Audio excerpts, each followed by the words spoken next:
Então, nosso objetivo dessa aula é fazer uma revisão sobre pirâmide de automação, né? Então, como a gente viu, pirâmide de automação, na verdade, é uma representação. Não existe uma pirâmide lá, igual existem as pirâmides do Egito, as pirâmides astecas, esse tipo de coisa. Não existe uma pirâmide de automação, tá certo?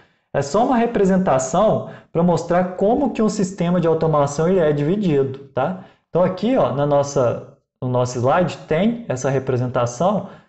Aqui, de acordo com os autores, você pode encontrar 5 níveis, 4 níveis, 6 níveis, depende. Um padrão, o que é mais comum, seriam 5 níveis na pirâmide de automação.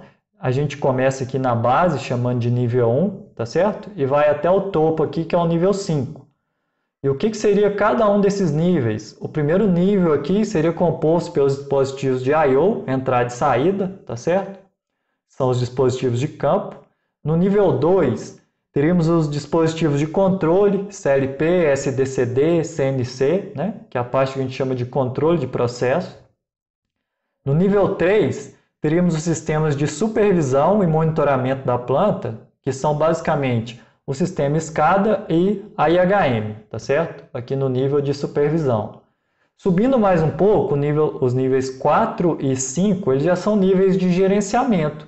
No nível 4 está a gestão da planta, né? Que ela geralmente é feita por um sistema que nós chamamos de MES, que é Manufacturing Execution System, tá bom? Sistema de execução da manufatura. E no nível 5 temos o gerenciamento corporativo, tá? Que cuida da parte, vamos falar, administrativa da empresa. Geralmente isso é feito aqui, implementado, né, para os nossos interesses, por meio de um servidor ERP, ou um software ERP, que é responsável por fazer esse gerenciamento. Um conceito que é muito utilizado aqui nos sistemas de automação é planta, tá bom? A planta industrial é um conjunto de equipamentos ou um equipamento específico da instalação industrial. Aqui, quando falamos de automação industrial, dizemos que a planta é todo o processo. Então, uma planta de mineração significa toda a mina ali que faz a parte de mineração. Uma planta química, então pode ser toda uma indústria química ali que produz algum componente químico. Planta, então, seria toda a indústria, no nosso contexto aqui. No nível 1, então, como já falamos, né, vamos montar essa pirâmide aqui passo a passo. O nível 1 estão os dispositivos de controle, que são basicamente dispositivos de medição, as redes, inversores, motores, todos os atuadores e sensores estão aqui no que a gente chama de nível 1 ou chão de fábrica, tá certo? Chão de fábrica ali é toda a parte do meu processo, por isso que a gente tem esse nome de chão de fábrica. No nível 2 estão os dispositivos de controle. Aqui, basicamente, os sensores, né, eles são os olhos do sistema e os atuadores são os braços, né? Então, um vai sentir as variáveis e o outro vai atuar nelas. Só que tem que ter o cérebro para poder controlar isso tudo. Então, o cérebro está aqui no nível 2, que é o nível de controle de processos. Geralmente, isso aqui é feito por PLCs, SDCDs, CNCs, tá certo? São os computadores de processo que fazem o controle. Aqui então, falando de cada um, qual que é a diferença entre cada um deles? O CLP, ele é um computador industrial de pequeno porte que ele é usado para controlar os sistemas, tá bom? O SDCD também, ele tem essa mesma função, só que geralmente o SDCD ele é distribuído pela planta. Aí entra aquele conceito de sistema distribuído e sistema centralizado, né? O SDCD você tem uma parte desse equipamento em cada local da planta. Então ele faz o controle localmente e controla todo mundo ali numa parte centralizada, numa sala de controle, tá bom? Igual está mostrado aqui na figura. A gente tem várias peças e essas peças são distribuídas na minha planta. E o CNC refere-se às que a gente chama de máquinas ferramentas, né? Muito usadas na manufatura, que elas são programáveis por meio de computador. Então, por aqui, ó, a gente vê aqui que tem uma IHM, alguns botões para programar. E essa aqui é uma máquina CNC, no qual todos os comandos são inseridos de maneira numérica. Então, aqui a gente tem a diferença entre os três equipamentos. Então, subindo mais um pouco, né? Aqui depois que a gente tem aqui os olhos do meu sistema, os braços por meio dos atuadores e o cérebro, eu tenho que pegar esses dados e fazer com que eles sejam visíveis ao operador, né? Porque o operador não consegue enxergar os bits aqui dentro. Então eu vou colocar basicamente uma tela nisso aqui para poder representar. Eu tenho duas maneiras de fazer isso. Por meio de uma IHM, uma IHM geralmente é um equipamento dedicado, uma única tela mesmo, como se fosse um monitor, que ele geralmente é colocado no local, ali mais próximo do equipamento ou máquina que você quer controlar, para você ter a interface com o operador e a máquina, né? Daí que vem o nome. IHM é a interface homem-máquina. E o sistema de supervisão, o SCADA, é um software, tá bom? O sistema de supervisão é um software que ele é instalado no computador para a gente gerenciar a planta. Aqui, geralmente, a gente utiliza um único sistema de supervisão para controlar a planta inteira. Então, o sistema de supervisão ele acaba sendo um pouco mais abrangente. Aqui tem os exemplos, então, né? Um sistema de supervisão é esse software que está instalado aqui no computador. Então, essa interface ela é feita por um aplicativo de sistema de supervisão, tá? Aplicativo porque você desenvolve o sistema ali, programa o sistema de supervisão para ele ficar com a cara que você quer. A IHM já está mostrado aqui do lado direito, então é esse equipamento aqui é a IHM e você também tem um software específico para poder desenvolver essa aplicação da IHM. No nível 4 se encontra os sistemas de gestão, tá certo?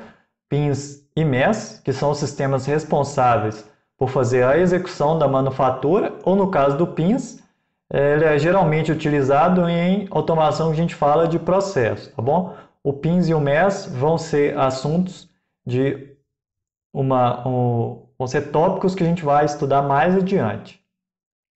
E por último, para fechar aqui o nosso sistema, a gente tem no nível 5 a parte que a gente fala que é o gerenciamento corporativo, que é responsável por toda a parte administrativa e financeira. Isso aqui geralmente está implementado dentro de um software também, é um software que controla toda essa parte, né?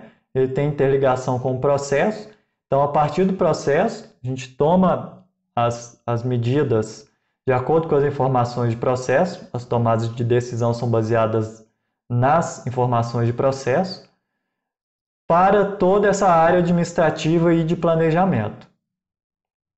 Como eu já falei, geralmente é utilizado um software ERP, né? Enterprise Resource Planning, ou planejamento de recursos da empresa, e um muito comum que imagino que vocês já tenham ouvido é o SAP ou SAP. Ótimo, mas como é que é feito toda a comunicação entre esses 5 níveis, né? Porque eu tenho 5 níveis diferentes, mas, por exemplo, como é que o nível 5, gerenciamento da planta, ele vai pegar a informação do sensor lá no nível 1 para poder saber a quantidade de produto que eu tenho na linha, quantos produtos estão sendo produzidos, tá certo? Tudo isso é feito por meio das redes de comunicação. Então, por isso que esse também é um tópico muito interessante e que vai ser bastante abordado na nossa disciplina, né? Porque toda a comunicação é feita por meio de redes. Aqui tem um exemplo, ó, os 5 níveis da pirâmide de automação, tá certo? E aqui alguns exemplos de rede que são utilizados. Basicamente, como é uma interface, né? Então você tem a rede comunicando aqui, por exemplo, 3 com 4 e 4 com 5. Nesses níveis, aqui a comunicação entre o sistema, o nível de supervisão e o nível de planejamento, ele é feito por meio da rede Ethernet, aquele cabinho azul que a gente já conhece, e do nível 4 com o nível 5, planejamento com gerência, também é feito por meio dessa rede de computadores comum, vamos chamar assim, que a gente já conhece. Nos níveis mais baixos, a rede é um pouco diferente, porque aqui a gente vai passar a rede no ambiente industrial, então ela tem que ser mais robusta. Então aqui nesses níveis aqui, ó, entre o nível 1 e o nível 2, o nível 2 e o nível 3, geralmente utilizamos redes que chamamos de field bus, ou redes de campo, ou ainda redes industriais, tá bom?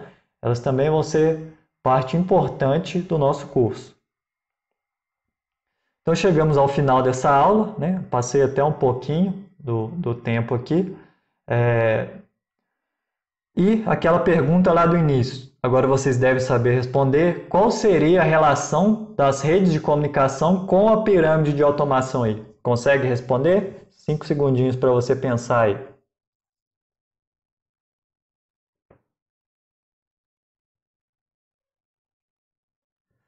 Beleza. Se você respondeu que a relação das redes de comunicação com a pirâmide de automação é que ela faz a interface entre os níveis, está correto, tá bom?